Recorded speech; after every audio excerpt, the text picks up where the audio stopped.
Hey guys, this is the Homemaker and the Apprentice. Hope you guys have been having a good day, and we just wanted to bring another video that we've kind of been talking about a lot. It's had a lot of effect on both of our last few weeks. Lots of things going on, and so so much going on. It's really hard to believe we're this close to Christmas. Yes, Christmas, yay! One of the best times of the year, but also one of the most stressful for people for lots of reasons. Not just the gift giving and the expectations of stuff. I think that's a huge part of it.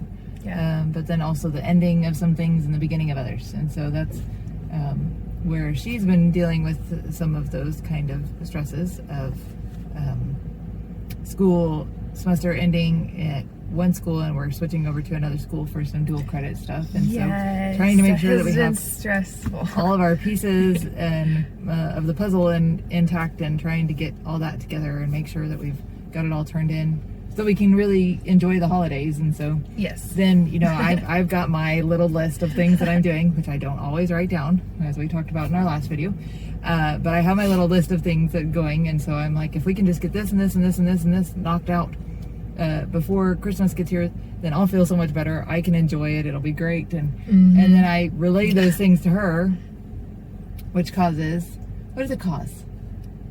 Anxiety. It does. So that's what we're going to talk about today. Lots of anxiety issues and just how to deal with that. How to deal not with just the stress of life and homemaking, because that's the thing that I keep reiterating to her, that no matter what you choose in life, all of the roads, they have times of stress in there. There's not an easy road. We don't get the Staples easy button to push in life. And so no matter what you choose, whether it's a career or working as a homemaker, there's going to be stress involved all the time. And so we have to make choices in how to handle that. And I haven't always made the best, so I'm not speaking from... I don't know what you're stressed about. Your life is easy.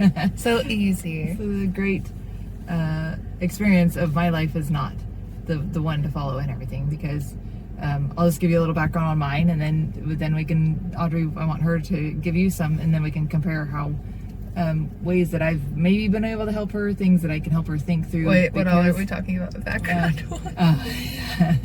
Well, for me, I just started working when I was really young, never stopped, all the way through until, what has it been, 5 years ago now that I became a full-time homemaker? 5 years ago. So up until that point, from the time I was 10 and started babysitting till 14 when I started working pretty much full-time, I didn't stop until just about 5 years ago. Yeah, I think it's 5 years ago. It'll be 6 in February, I think. So it was a long time of that, but all of those things cost my body a lot of stress, the anxiety. I didn't even know what to call it then.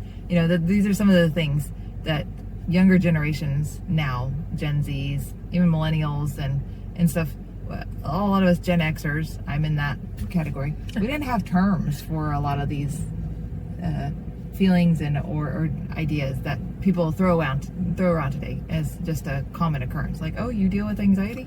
We didn't ever talk about that. Like, it wasn't a thing. You might have a drinking problem, or you might have a drug problem, or you might have something else, but a lot of the more emotional kinds of things, they weren't really discussed in any way. And so you just go through life, and all of a sudden at 20 I have an ulcer, and I'm dealing with all kinds of other things from that, because I was just maxed out stressed, and I started having to learn some ways to deal with things a little bit better,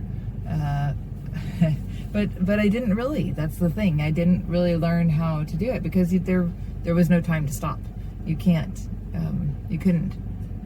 there was no break. There wasn't anybody coming in to save the day, and then you think, well, when I get married, or when I all these things, all these when I's are going to change your life drastically, and that fallacy is just what it is, a fallacy. It doesn't. It might be different ones. There's going to be different stresses on your life. There's going to be different things that you have to figure out. How do I deal with this without causing my body to break down? and I still haven't learned them all the way. I was just going through a stressful decision process with some of my family, and my body just got mad at me, and I struggle with some things that I don't really know why the response happens, other than my body just feels under attack, and so it goes into a fight or flight, and it causes autoimmune. Yeah, it causes this autoimmune thing, which is such a catch-all that it doesn't really help anything, because it's not like I can go get a pill or take something or do anything. It's very stress induced, and my body has just been at such a high level of stress for so long that it doesn't react well. And so then I started seeing my daughter go through some of these things, and she has different symptoms that she deals with. But why don't you talk about a lot, like how the anxiety has affected you and what that manifests itself like, I guess. Oh goodness. Wow. So far I haven't had any stomach ulcers, so I will say that. But yeah, I get really stressed out, and I overthink basically everything. So with the college thing, when we were switching schools, I was panicking because I can't figure out how to work a computer, and so I panic more when I can't figure it out, instead of slowing down and stopping and trying to either message somebody. There was a problem with that, but or asking for help. Yeah. Asking for help. Yeah. Problem. I tend to try and want to do it by myself. And you are very capable. Sometimes your head just gets in front of your head. Like, that's your head gets in front of your head. Like, I can do this. But the other part of you knows how to do it if you would just slow down enough to do it. But you get so stressed out that you keep piling it onto each other. So anyway, so how does I can't focus on one small thing. I can't put the problem in a box and just work on that one. I have to work on all the different problems at the same time, which is why my mom has been wanting me to write things down for years, and so I'm just beginning to try and write it down, but it's not really there yet all the way. Because it's an accountability thing. It's an accountability thing, and that is a part that I wanted to really get to for both of us, because we both struggle with what does that mean, and then the huge part, which I'm looking at Audrey's note, and it is the part that we talk about all the time, is reading my journal. I'm reading your journal. Yes. Should ask me if I have some thoughts to share. Yes. That's how you do it. Yes. Well, do you have some shots to share? No, we don't share please, shots. No, I we're don't not want that. any We're shots, not any kind, alcoholic or any other kind. But let's do you have a shot that you want to share? I cannot stop saying it. A thought that you would like to share, Audrey. Well, I was just writing down before we started the video. I just have 5 words here. Anxiety is not trusting Jesus. And we come back to that a lot. Like I said, we've had a lot of family issues going on, people that are dealing with really big life issues, and I get that. I get how hard some of these things are, and if 2020 didn't teach us anything other than learning how to deal with really big life issues, then I'm not sure what we came out of there with, because that was the opportunity. We had the opportunity to really come, each of us, to come face to face with ourselves, with our plans for the future, with what we thought of our past, and really evaluate, are we on a good road? Do we want to change some things? What is it? But through all of that, we all got to discover a lot of, what do we put our trust in? Mm-hmm. What is it in? Is it in our money? Is it in our government? Is it in the things that we have around us? Is it in certain people? What is it that we're putting our trust in? Because sometimes that is what is anxiety inducing, because Christ promises peace. He promises to be with us through everything, and not to leave us or forsake us, no matter what we're going through, and all the way through death. If that's what comes, all the way through death, because it comes for us all. We don't get to get out of it, no matter how much we worry about it. The Bible talks about we can't add one thing to our life, 1 day, 1 hour, 1 minute to our life by worrying about it. Yet we do. We sit there and worry about it. And so the crux of the issue is that anxiety is not trusting Jesus. It's not clinging to our faith in the way that he wants us to. That's why there's grace, that we can have for ourselves, for each other, that are dealing with these things. But she gets some physical things that happen to her too. Hers are different than mine. Yeah. But I said, those are just the beginning kind of symptoms. If you keep going, you may end up with some of the things like I have, because I didn't always learn to do it. I'm a tough cookie. I can handle it. I always thought, I can do all this stuff, and mentally I can, but my body is saying, no, I'm kind of done with you handling it, because I'm overwhelmed. You constantly put me into a fight or flight situation, and I can't operate at that high level all the time. And so, we all of our family got our crucifixes. Well, my husband doesn't wear one, but all of the rest of us got one, and we laugh at it because a lot of times, I'll be driving and I grab onto mine, or she's always holding hers. I'm always holding holding hers. It's awesome. And though I am so thankful for this, and I love what it is, what it represents there, it's also a tangible reminder to me that I can hold on to when I'm getting stressed out, and I can look at that and I'm like, it's done. Everything that I need and want in life is taken care of by this. And so if it gives me a tangible thing to hold on to throughout the day, I'm so grateful for that. And it's next to my heart, and I want to keep it there always, because if I will keep that at the center of my view on life and on whatever problem I'm facing, then we can face all kind of things. But it's hard to find those ways to bring ourselves back to that, because like she was talking about, our brains can start going down a path, and we just keep going down there. And so we were having a conversation last night, and I was saying it, I think the Bible really means it when it says that we need to take every thought captive. We can't let them go by too far without saying, am I thinking of something correctly right now? Am I really hearing what I'm saying out loud to myself? And honestly, it's funny because somebody will tell you, she's told me, it's not that big of a deal when you'll look back on it in a year, in 2 years, because we were talking about my college classes, and I have been stressed to the max about getting an A. And not just an A, she wanted an AA, like I want to have hundreds. And I'm like, swear. No, I didn't want hundreds. I just wanted. You wanted a high A. Struck my pen. Yes. I just wanted an A. I just wanted. But you were getting worse about it as the semester was coming to an end, and I'm like, but at the end of the day, if a person looks at your resume, they're going to see an A. It won't matter if it's a 90 or a 98. Nobody cares, you know. And then 10 years from now, really won't care. Yeah.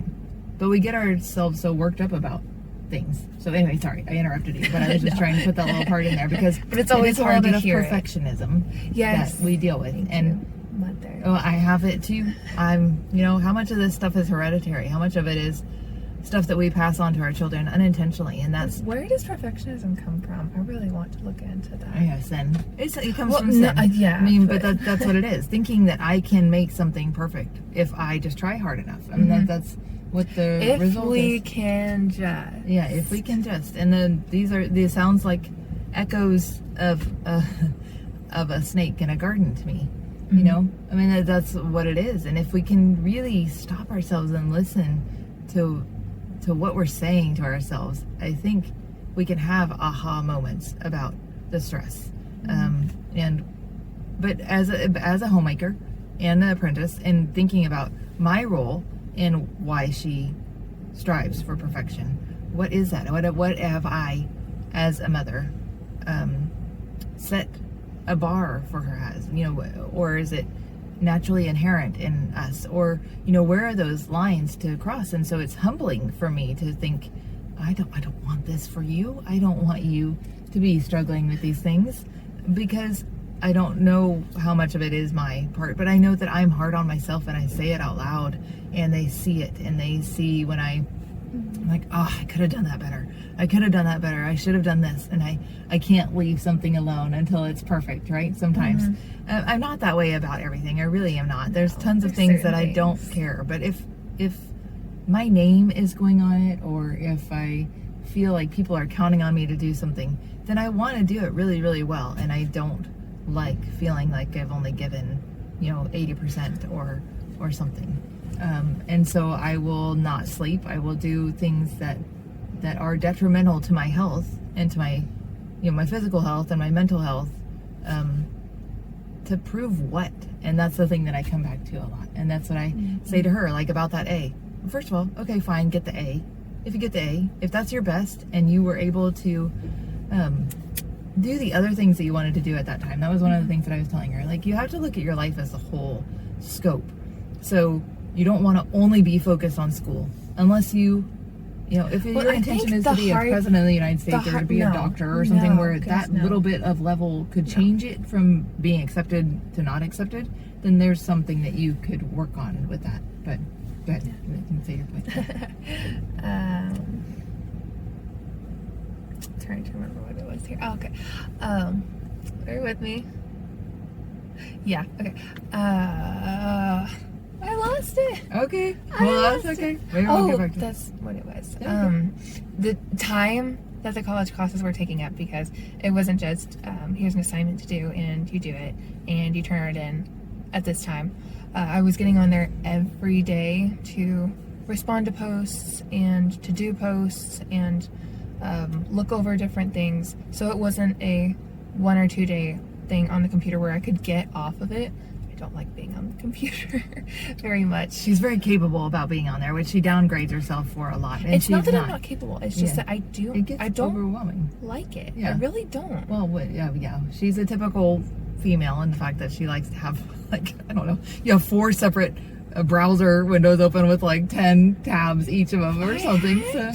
I had 3 at least 6-page research papers going on at that time, and so each new window was for those. And so she was laughing at me. I was, because it's a typical woman thing. We got to have lots of things going on at the same time, lots of plates spinning, whatever you want to call all the cliches that go on there. But so I was laughing at it. It was in sympathy, not at her, but like, I understand. We joked about that one time. She was looking at my phone, and I think I had 32 tabs open on my phone. I have 36 at the moment. Yes, but so I said, go ask Dad how many he has, and none. He had none. He had 0. He's like, I don't keep them open. If anything, he might have one, but he had 0. And I just laughed. I'm like, typical male, female. This is how we usually roll. On his tablet, he only has 4. But not his tablet, on his phone. That's what I was talking about. I know. Because he doesn't ever have them up on his phone. No. He closes everything when he's done with it.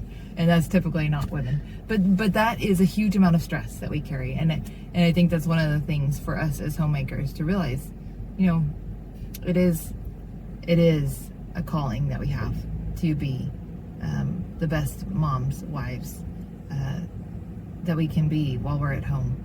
But we are balancing a lot of things. We're balancing not only the health, physical and mental, health of our children, ourselves. We're a lot of times doing it for our husbands because they're not always the best at taking care of themselves. Then you have your friends, neighbors, church, all these things. And it is a lot to try and keep all together. And along with the dishes that need to be washed, the laundry that needs to be and just cleaning your house, and then trying to decorate or make your home. Yeah, and then spend time with them, not just care for them. And then when you're a homeschooling mom, on top of that, not only are you doing all those things, but then you have to teach them, and you want to sit there with them while they're doing their school or whatever. And I did tell Audrey this. I said, I was watching some of these other homesteading channels or whatever, and I'm like, oh my goodness, am I lazy? Why am I not getting stuff done during the day? And I used to get stuff done during the day. I used to have my house really clean and all these things, even when Audrey and Ethan were little, and I was running a business and I had all this stuff, and I thought, what has changed? So I said, I'm going to write down everything I do for today. I'm going to write it all down and see where's my time going? Am I being wasteful with my time? Because I don't want to. That's not a good thing. I don't want to be wasteful. So I wrote down everything, like every 5-minute thing that I did. I wrote it down, and I came to the end of the day, and I'm like, no, I don't have wasted time in here. There's not, there was maybe 15 or 20 minutes total of playing a word game that I like to on the phone when I'm, waiting for a load of laundry. Because if I walk away from the load of laundry, I won't remember to get it out. So sometimes I'll stand back there and just play for a few minutes while it finishes drying or whatever, or I need to switch it. And so I did that. And then I stopped and thought, well, when they were doing that, even though I was working full time, I didn't have my children with me for, they went to a Mother's Day out thing from 9:30 to 2:30, 2 days a week, sometimes 3 days a week. And those days I was able, even though I was working and owning my own business, I could devote a lot of that time sometimes to going home and having 2 or 3 hours straight to clean by myself. And the other huge factor is we had no cell phones that were like this. I did have my flip phone, and I think by then I'd probably gotten my BlackBerry. This is the kind of stuff, but not how invasive technology has become in our lives. Another thing to add on that we might do in a future video is not having family around. Yeah. Oh, yeah. It's but huge. that's We're going to talk about that video all the time. And we've already talked on that on each of the videos that we've done, I think, because it is so huge. There's no cushion. There's no room for other people to step in and do that. And so that is another level of the anxiety ladder that comes into play if you don't have pressure relief valves around you in whatever form they take. And if you don't have family but you have really good friends, well then that's awesome too. But we just didn't have any of those things. We were switching churches. We had switched denominations, so we were in totally new water trying to find new things right around the time when Audrey was just over 1. And so thankful for what we found, and so grateful to be able to raise our kids in that. But it was a huge change and shift in trying to learn how all these things go together. And so there wasn't any help with that. And yeah, we'll have to do a whole video on that, having ways how to self-care for yourself, whether or not you have family. But it is a huge part of it.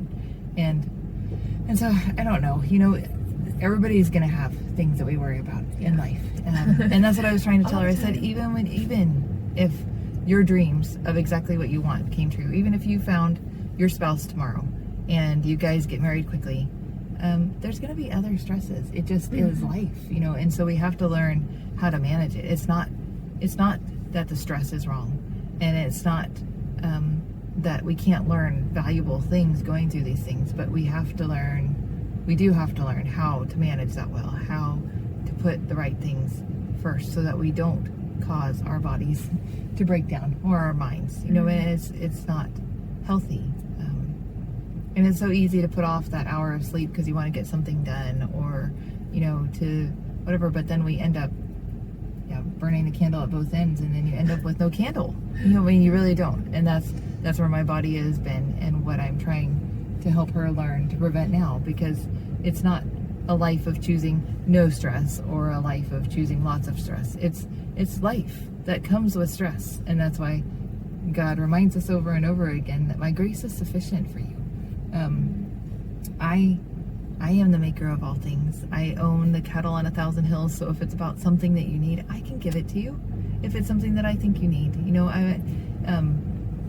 but we have to ask. We have to ask for it. We have to acknowledge that we need it, and then we have to respond in faith to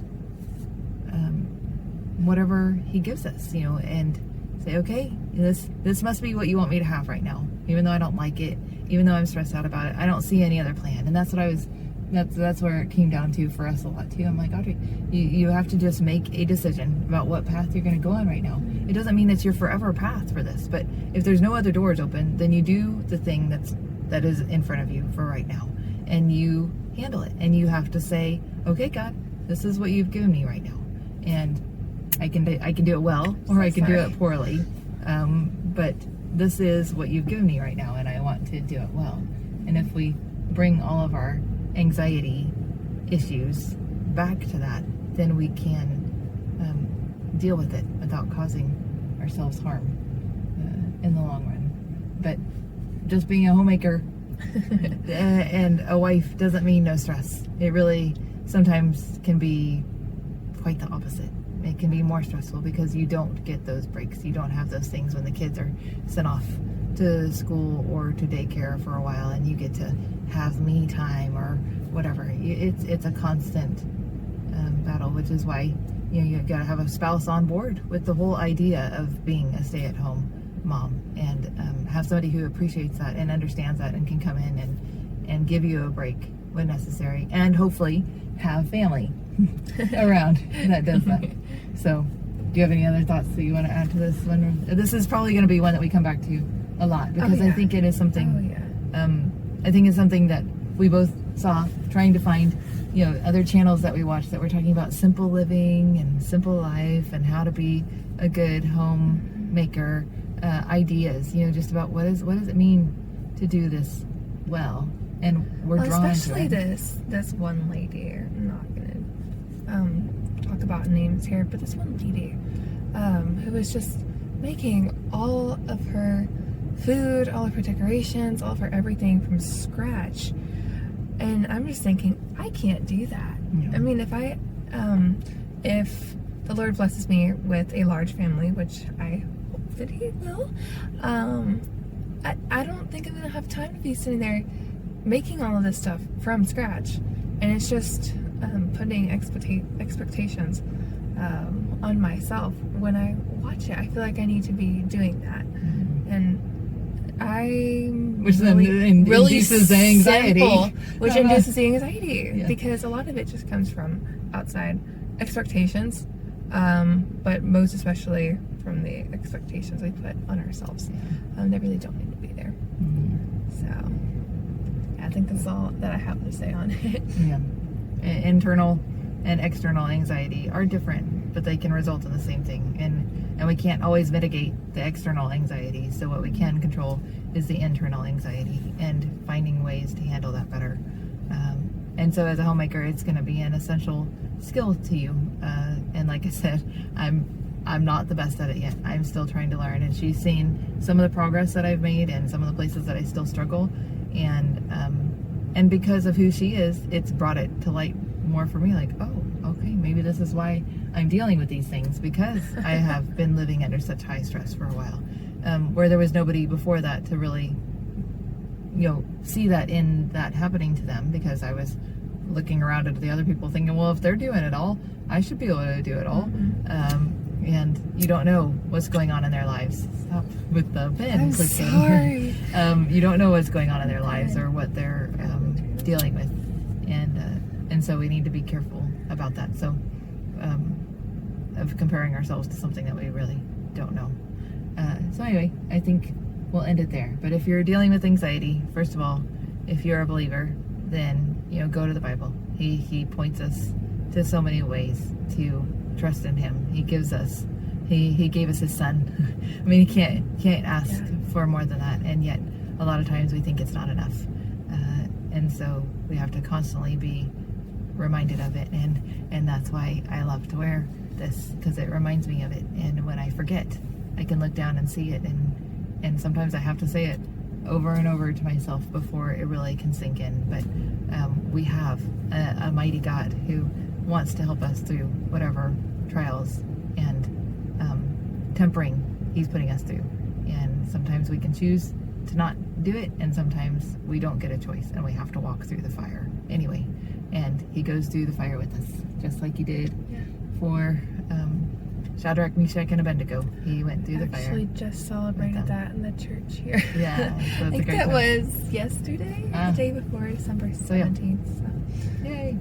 So if you're walking through the fire, know that He walks through it with you, and He wants to be the friend that sticks closer than a brother, and doesn't want you to be dealing with these things alone.